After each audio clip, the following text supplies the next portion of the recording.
Make a date with Reverend Dr. Ebenezer Markwei at 6 a.m. from Monday to Saturday on Graphic Online via Facebook and YouTube as he expounds on matters of faith. Graphic Online, truth and accuracy every day.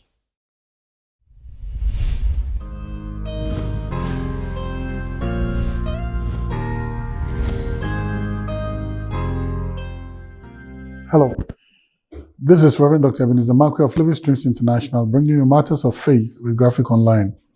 And this morning, I'd like to capture my thoughts with a question to you. Who tells you the truth? And the reason why I'm bringing this thought is because of the story of David and Nathan.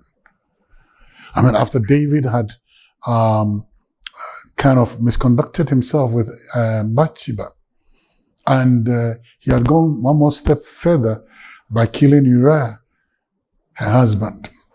And the Bible said that, Joab was there, the king's captain, he was there. There were other people too who were there, who were privy to the act of David, or who were privy to it. So they were privy to it, and then they knew that David had done something wrong with Bathsheba. And the Bible said, none of them told him that what you done is wrong. It was Nathan, the prophet, who walked into David's court and then said, "O king, blah, blah, blah, blah, blah, blah, blah." And then David in anger, "Who did it? I'm going to," then say, "You are the man." Yes, Nathan surrounded it with a nice palliative approach, a nice pacifist approach. Oh, he told a story. But once David got to the place of conviction, he told him, "You are the man."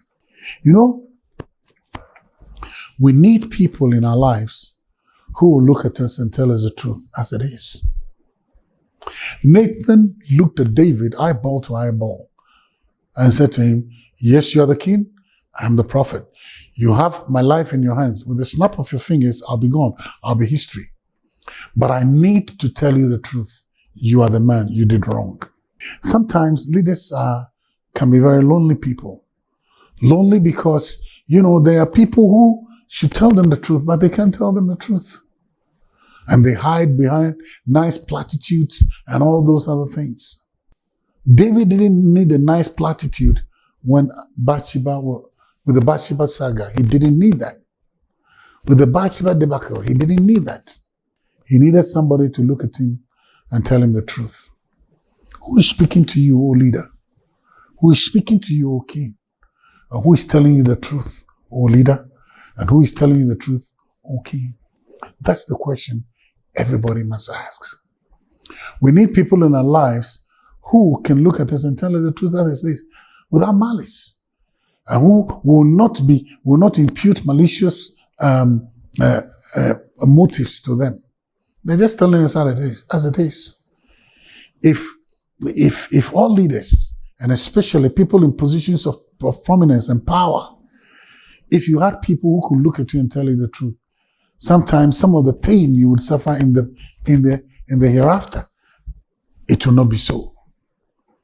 Sometimes the consequences of your decision, or your indecision, or rash decision, or lack of proper judgment, the consequences of it will not only be borne by just you alone, but will also be borne by your children. And sometimes we need people who can stand before us and tell us the truth. And it's so sad that sometimes those people are rather excluded from our coterie of people, from our courtesans. We exclude them. We don't want them to come near because they have the ability to look at us in the face and tell us the truth.